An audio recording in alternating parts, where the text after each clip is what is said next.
Great Spirit, the Heavenly Father, seeks those who will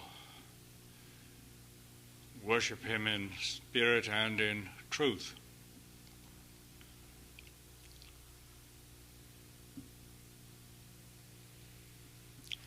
In this present creative cycle in which all are moving,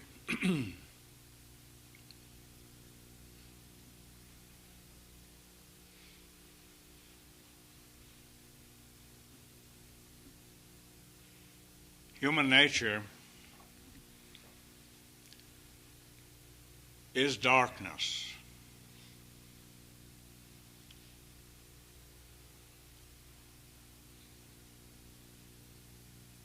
It is said that the darkness comprehends not the light.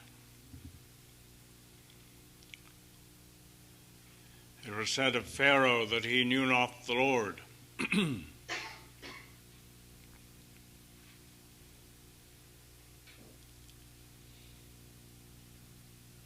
If the darkness, human nature, comprehends not the light, neither does it comprehend its own darkness.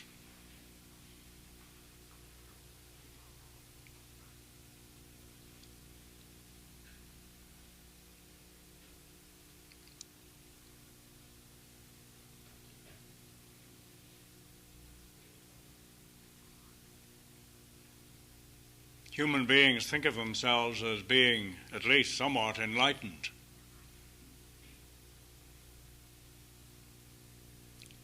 Here is the darkness, not comprehending the darkness, but imagining that it is light.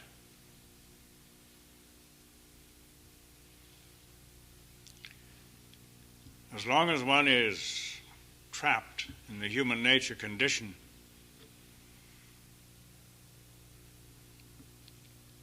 it is impossible to comprehend the light. I think this has at times been a somewhat frustrating experience.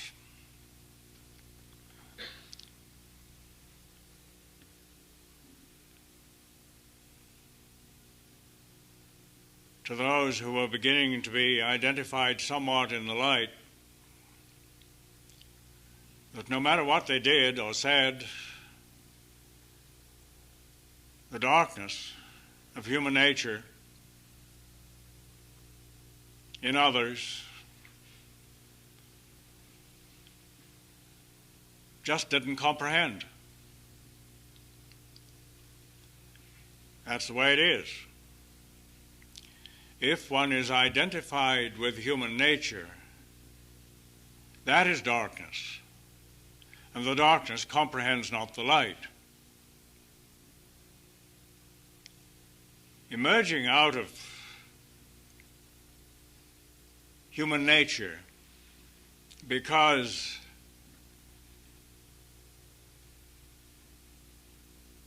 there begins to be an identification with the light, then immediately the darkness can be recognized as darkness.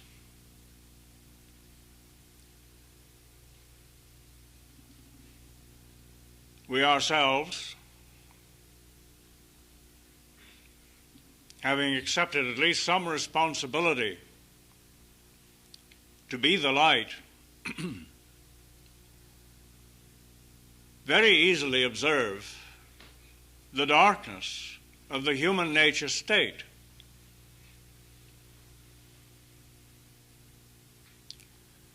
For those who are still involved in that human nature state do not see the darkness of it. Identified with that, one is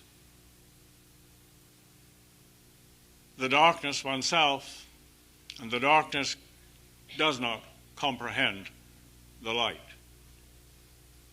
And you can't make the darkness comprehend the light. You may speak with the greatest of clarity, logic and reason. It all seems so obvious. But for anyone who is identified with the darkness, it just passes by them. It's a remarkable phenomenon. And I'm sure that most of you have experienced it at one time or another. It is futile to try to make the darkness see the light. Can't do it. The real concern is that one should allow a shift to come in identity, one's own to start with, so that the identity is no longer with human nature. At least as a beginning point for it to be centered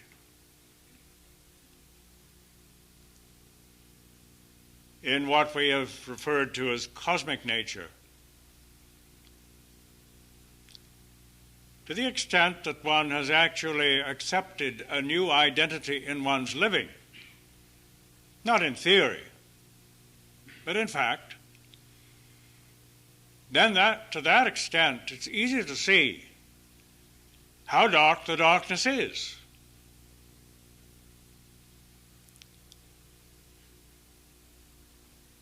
It is also quite understandable as to why the darkness finds it impossible to comprehend the light. I think some very earnest emissaries have been hopeful that they would develop such expertise as orators or in whatever way that they would compel the darkness to see the light. Such an attempt is very frustrating. And if one is frustrated, one may know one is not being very intelligent.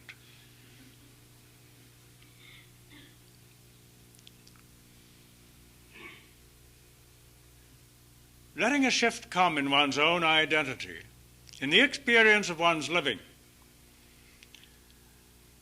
because one is relinquishing the right to judge,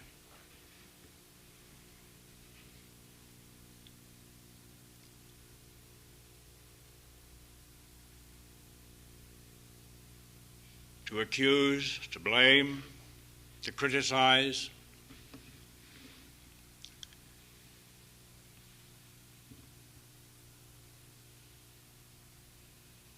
So that there is no self-justification anymore for doing these things.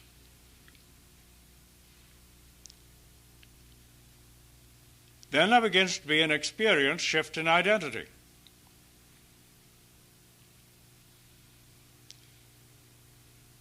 The space in oneself that has been cluttered up with all this judgment begins to become available for the experience of the true identity.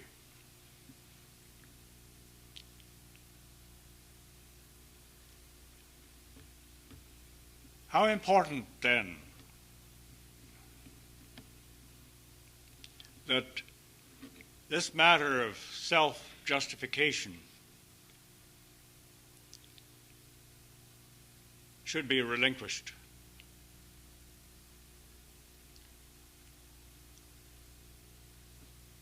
We know that occasionally the opportunity to be resentful or envious or something else rises up into the range of one's possible experience if one accommodates it. It is at that point that the matter of self-justification comes in. Because if we feel that we have the right to justify ourselves in being resentful or envious or what have you, then immediately we have assumed the human nature identity. That is what human nature does. That is why human nature exists. This is the eating of the forbidden fruit. The fruit of the tree of the knowledge of good and evil. Human beings think they have that knowledge, so they can tell what is good and what is bad.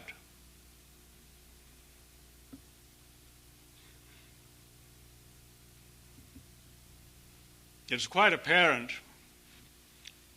as we've often recognized, that there are virtually no bad people on earth.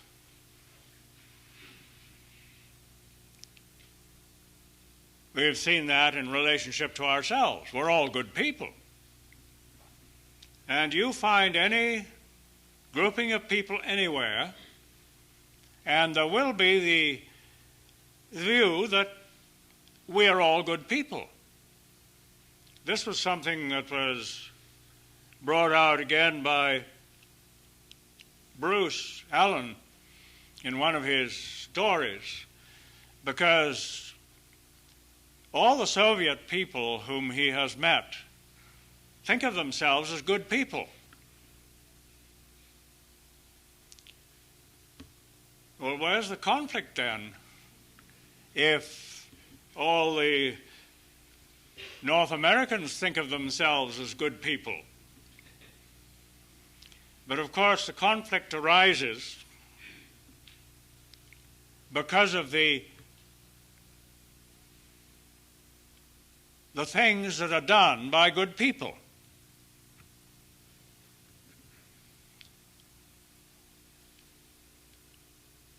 There was indication that there is the same saying in the Soviets, in Russia, in Russian, that the road to hell is paved with good intentions. And it is. And all the troubles in the world have been produced by good people.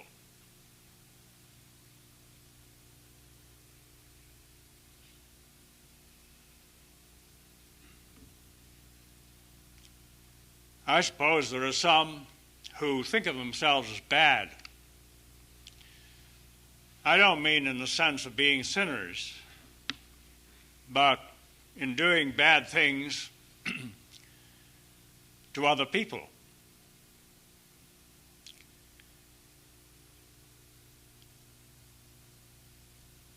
But what do you think the proportion is of those who think of themselves in that way and those who think of themselves as being good people? I would say there are at least 99 good people to every bad one. And yet there's immense trouble in the world. Who produced it? Just that little 1%, do you think? No, of course not. It's the good people following out their good intentions that make sure of tribulation. That is a state of darkness.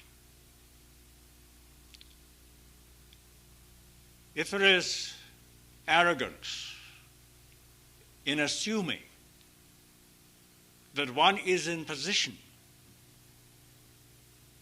to eat the fruit of the tree of the knowledge of good and evil with impunity, then that is a very deluded state. Nobody can judge with impunity. With what judgment ye judge, ye shall be judged. With what measure ye meet, it shall be measured to you again. These are accurate statements to which virtually no one pays any attention.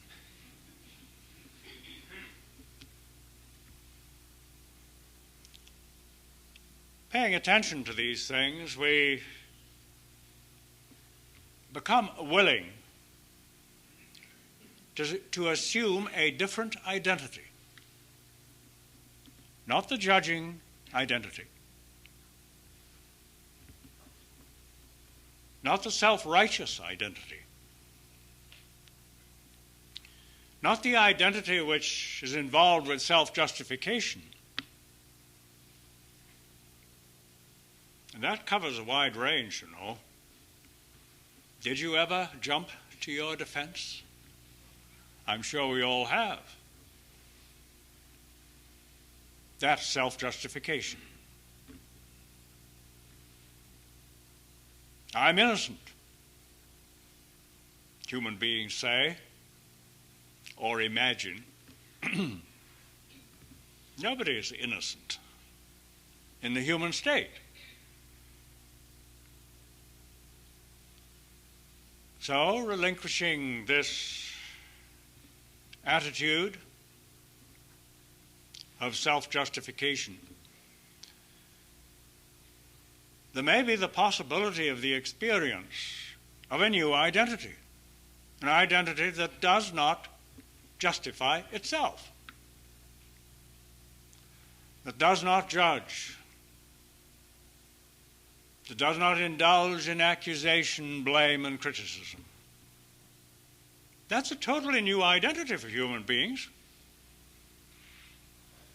We may think of it in these negative terms, so to speak. What is not done anymore, because one is aware that doing those things maintains one in the state of human nature identity. So there's no sense to it. That's one aspect of it. And when that begins to be seen, there comes space which was previously occupied by all this clutter for the experience of another identity. What is a seemingly new identity? I say seemingly because it is an identity that has really been the fact all along, but has been obscured by the insistence upon the human nature identity, the false identity. As mind and heart insist on that, that is what they're filled with, that's what they know.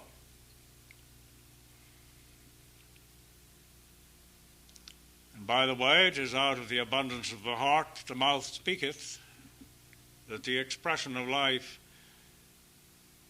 in the individual sense is.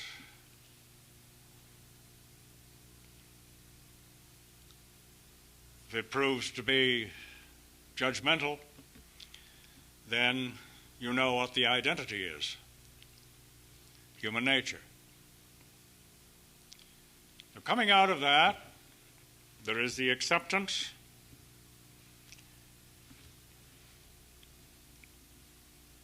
of a different identity because there's space for it. That identity may be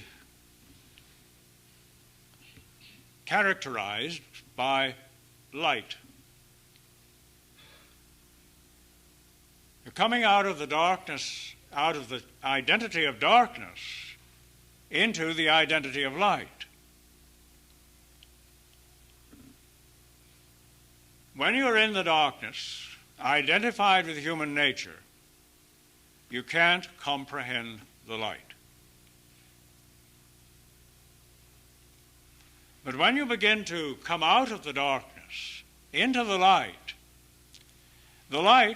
comprehends the light. The light also comprehends the fact of darkness.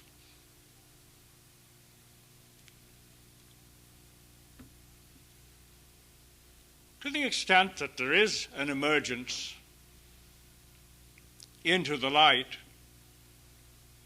into the new identity, then the darkness becomes comprehensible.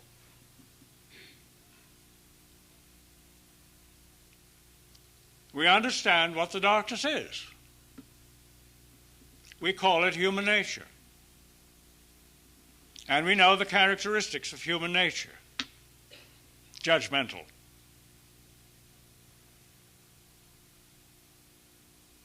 It is characterized by the arrogant assumption that one really knows what is good and what is bad.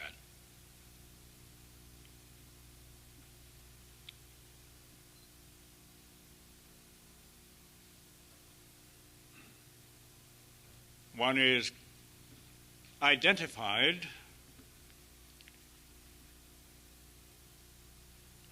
with a lie.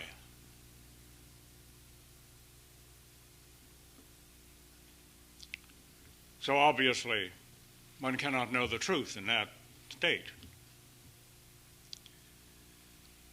But we emerge out by accepting this new identity, which in no way is judgmental, in no way is characterized by darkness.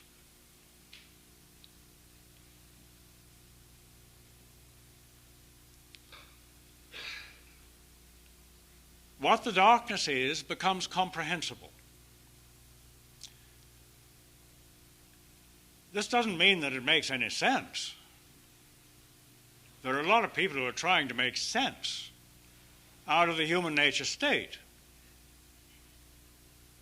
And very well-educated people are delving into the matter, with most serious intent.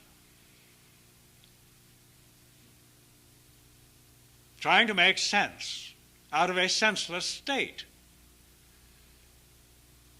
That is rather a waste of time. And yet, generation after generation, many have been wasting their time on this futile effort.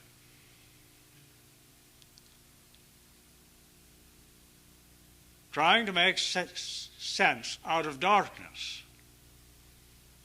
Darkness is the absence of light. Amongst other things, the absence of sense. There's no sense to it. What a waste of time to try to figure it out. There's nothing to figure out. Most people are most anxious to have someone come and figure out their darkness. Did you ever find yourself in that sort of position? You wanted to find a counselor of some kind to help you figure out your darkness? An immense amount of time is taken up by human beings trying to figure out their darkness. What a senseless undertaking.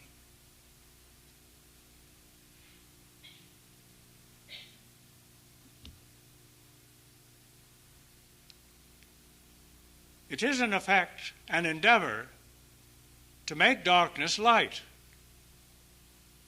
How could you make darkness light? It's darkness.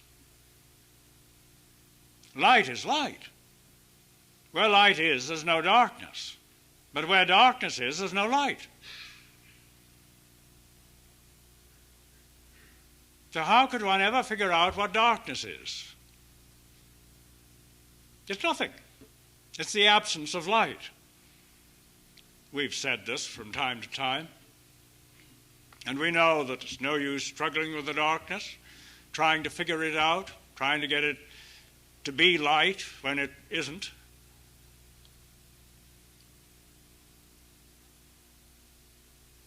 We move over into this new identity.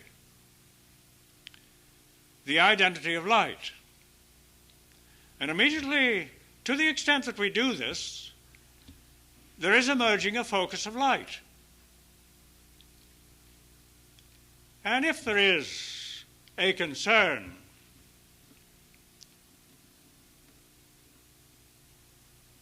to make darkness over,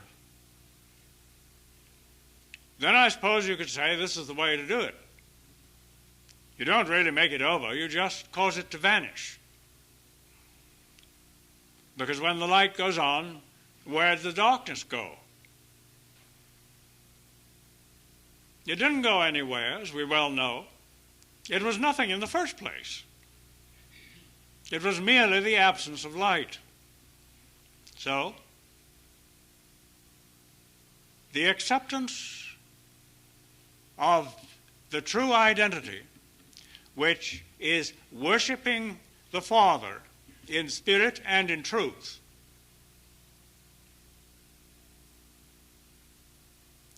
allows for a focus of light to begin to emerge. And where the light is, the darkness flees away. The light needs to be present in one's own experience. It may be present in somebody else's experience. That's nice for them. But it only begins to mean something if it is in one's own experience.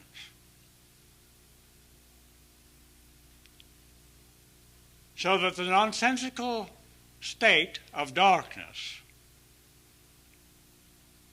may vanish. That's a lot easier, amongst other things, than trying to comprehend the darkness.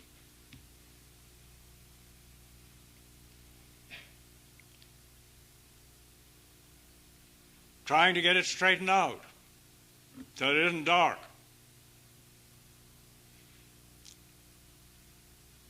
We've all smiled at the figure of the gentleman in the institution who spends his nights with a bucket, trying to bail the darkness out of his room. And he really thinks he succeeds because the sun comes up in the morning.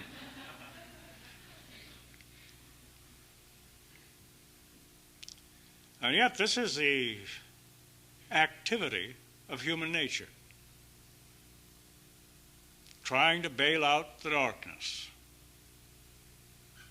And what effort, what sweat of the brow. All futile.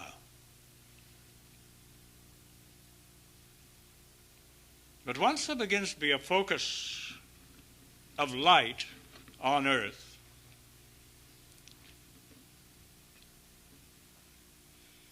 there is immediate participation in the radiant aspect of the creative process.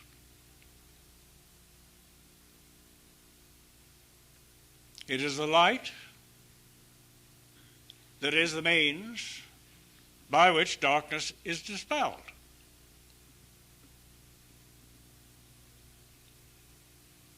It doesn't try to make sense out of darkness. It simply causes it to vanish away. There goes human nature.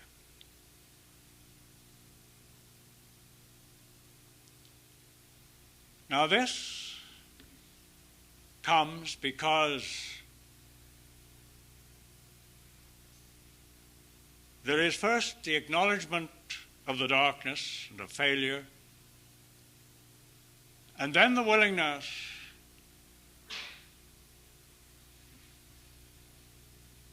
to accept the light which is always present and always available.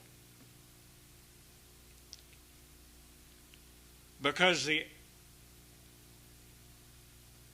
human efforts which have maintained the darkness are relinquished.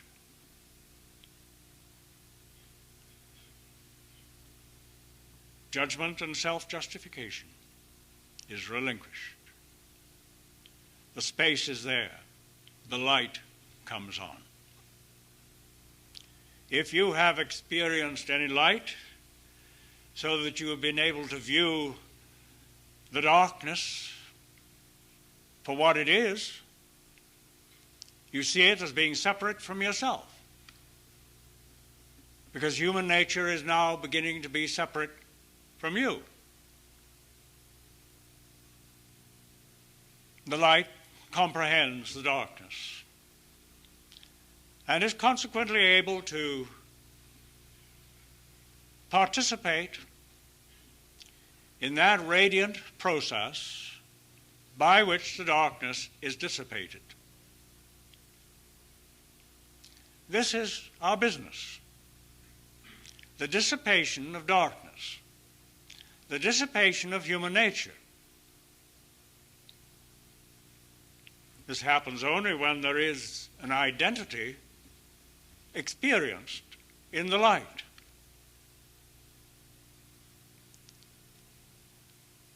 Whatever comes to us, we no longer judge it. We no longer try to manipulate it into something else which we think would be better.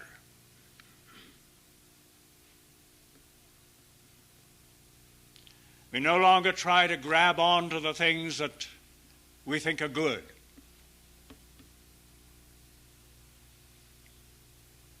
Or to push away the things that we think are bad. We are quite content to let the creative process work, to let the light shine without judgment. There begins to be a trust, then, in the working of the creative process. Something entirely different to the usual human endeavors. We've all become so accustomed to this manipulative practice to try to make things better, to make things the way we think they should be, to get other people to behave the way we think they should behave. All this effort is so much waste of time, when the creative process is perfectly capable of handling the whole situation. It does handle the whole situation in the end anyway. It sweeps away all that doesn't belong. But man, male and female, has a part to play. That's us. We have a part to play in the creative process. That part is characterized by light.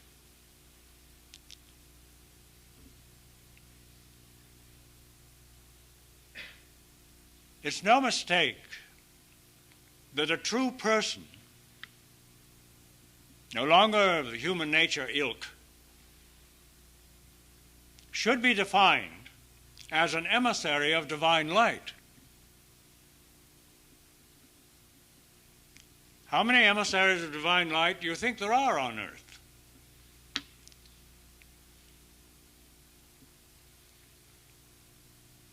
We've all had the quaint conceit at times that there were several, of course oneself included. But it hasn't been the fact. Now we begin to understand more clearly what the fact is. It is the fact of having a new identity.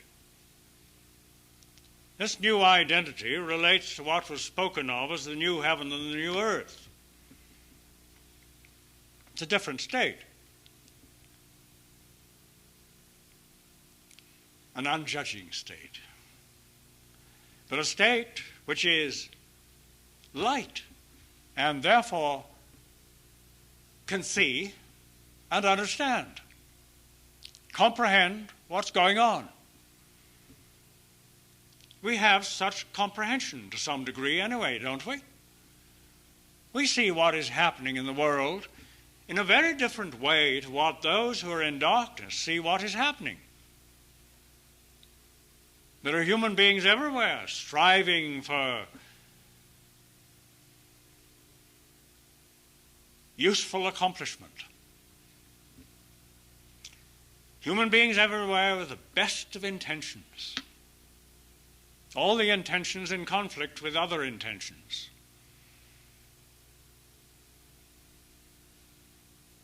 And the darkness remains. Nobody knows what's going on. But finally, there begin to be those who are identified in some measure with the light and who therefore see what is going on, see no necessity anymore for judgment, because the light is an aspect of the working of the creative process. It doesn't need human strength, human effort, or even human ideas. The creative process works. Identified in the light, one is identified in the creative process.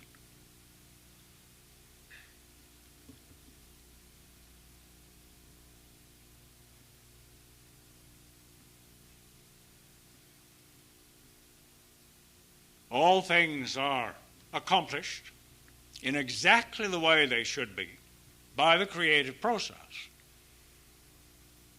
Man, of course, male and female, is designed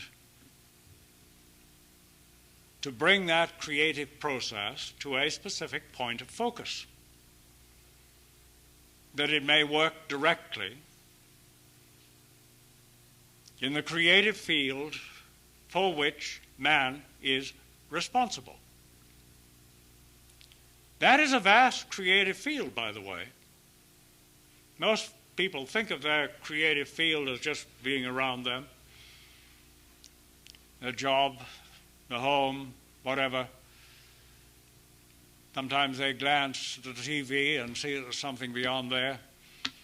Sometimes they get emotionally involved with that. But there is a vast creative field for which man is responsible. It includes this planet, but it includes more than this planet. This planet, after all, is just a part of quite a seemingly large solar system. And there are things going on in the solar system which rightly are included in the creative field, made available to the Great Spirit, the Father, through man. Something brought to focus so that there can be a direct creative influence exerted. Now, how that is exerted exactly is beyond the comprehension of human nature, because the darkness comprehends not the light. Only the light comprehends the light. And one must be the light to comprehend the light. All very logical. And comprehending the light, there is an understanding of what it is that is occurring with respect to the darkness of human nature. We see the process. We see what is happening. We do not necessarily see how it's all going to come out. You don't need to see that. What would be the use? We can see what's happening now in the range of our own fields of responsibility as we comprehend them now in the light. Perhaps the light is not all that strong yet, so that we do not see as far as we otherwise might. But we see enough to comprehend that the light is moving in the creative process to dissipate the darkness of human nature.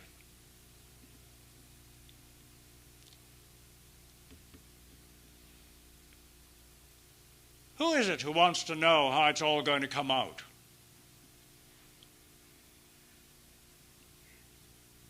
Does anyone here really want to know?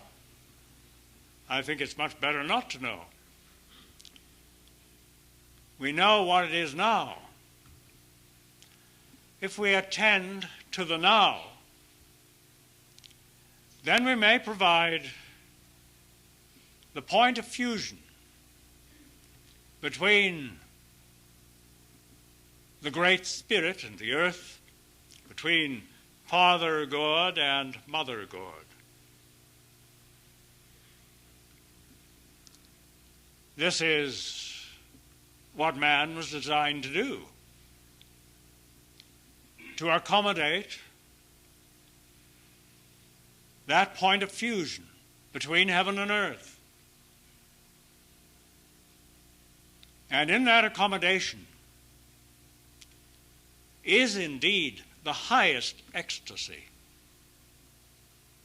That is a place where man belongs, male and female. A male and female for a purpose. Not so that men could have their way and women could have their way. That would be and is conflict. No. A fused state. So that the father and mother might once again be together. So that father might receive mother by reason of man. It's really very fortunate that man has such an important place to fill. Otherwise, I'm sure he would have vanished long ago. But there has always been the creative expectation that this process of recreation might be fulfilled.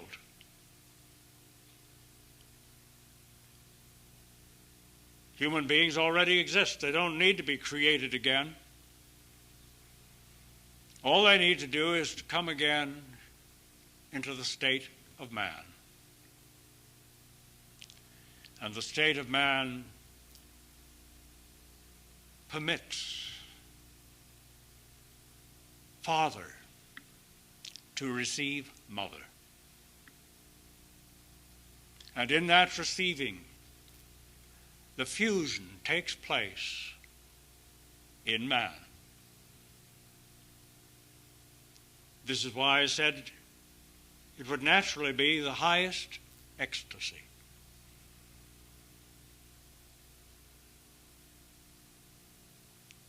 Human beings have been trying to get that experience amongst themselves, but have always failed. Now there begins to be sufficient light, a sufficiency of a new identity accepted, that understanding may come, that the truth may begin to be known, that the magic of heaven might be revealed in the earth, and the earth might rise up in response to heaven. This outpouring of love and uprising of love comes to focus in man.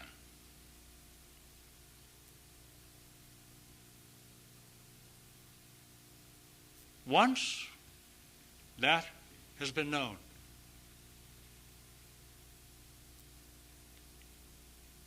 from this point of view now, it seems almost inconceivable that it could ever have been thrown away.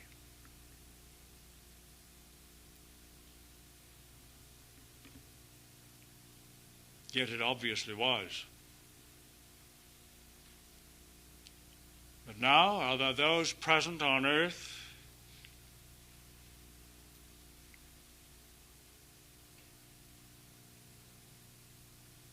who are willing to accept the light into their own expression of living,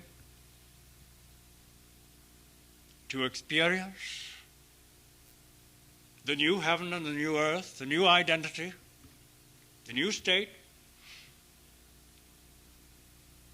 because all the characteristics of the old state have been allowed to dissolve?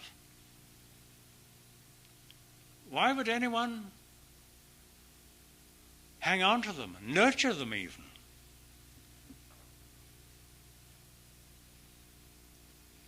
We are familiar with the words "let go."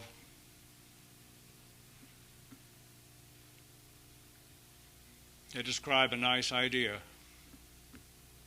But what is the fact when the idea becomes fact?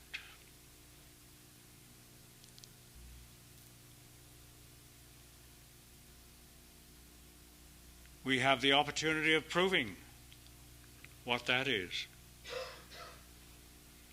I thank God that there are those who offer themselves to the Great Spirit because they are aware that any spirit they have known in human nature is deathly.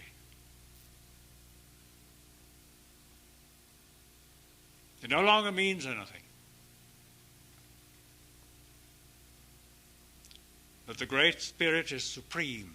The Father is supreme.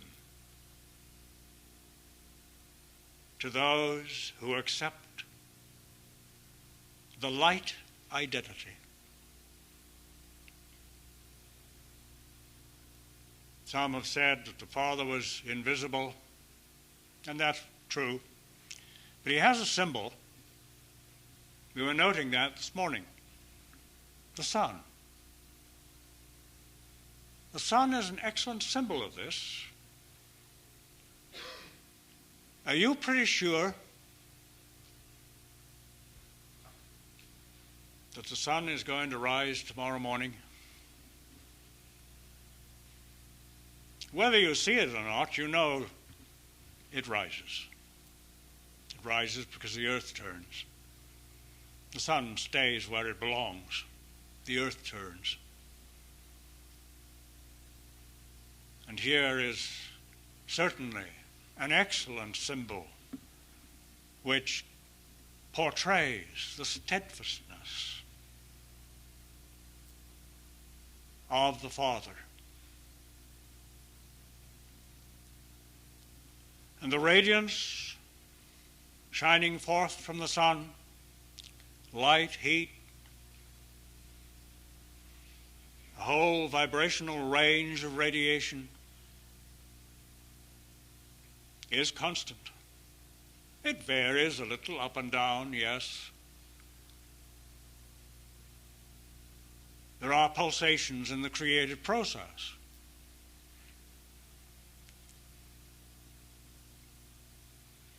But the immensity of what is radiated from the sun is pretty incomprehensible if seen simply from the standpoint of the earth. I don't know what percentage of that radiation comes to the earth, but very, very little. And yet, it's quite sufficient. It's quite sufficient to allow this to be a living planet. And it allows man the opportunity of being recreated to come again into his true position. Indeed, as the Son of the Father and of the Mother. And the Son has a very specific part to play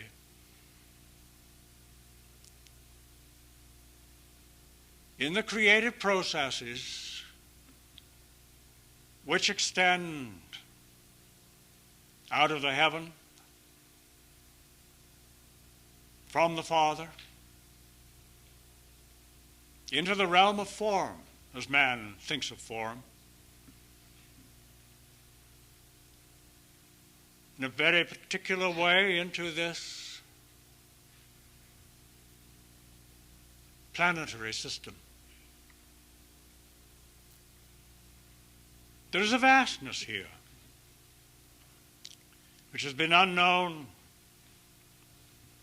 because man has been absent.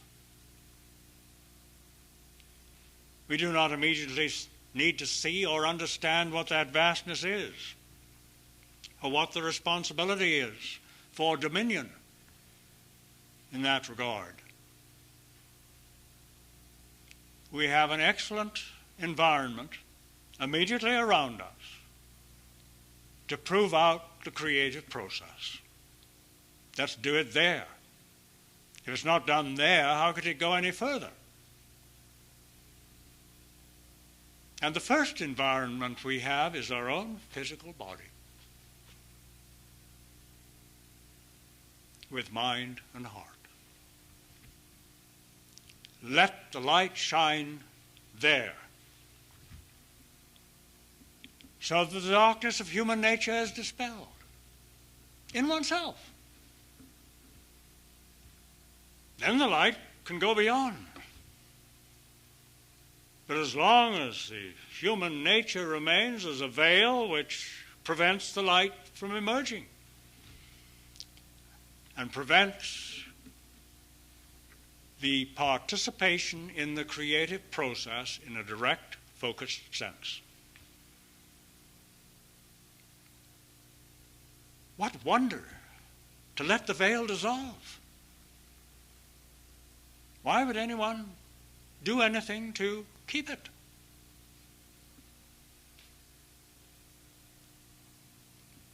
We've been noting how it can be dissolved. Does anything more need to be said about that, or can we leave the subject because it's dissolved? We can't leave the subject until it's dissolved. I find it rather tedious. I don't know about you.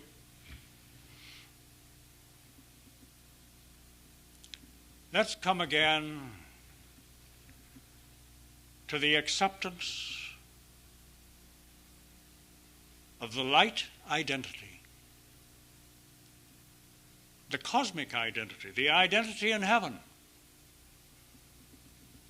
the identity which comes to us by reason of the Father. Even in the human world, as a rule, people change it around a little these days, the Father gives the name to the Son.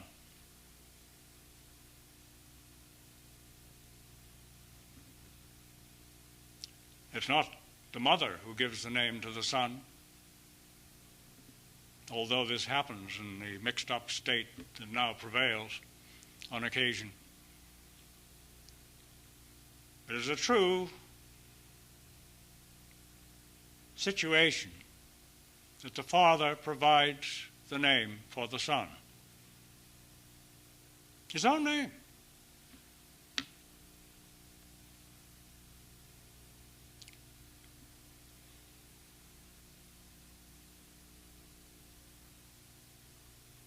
The Son comes in the name of the Father.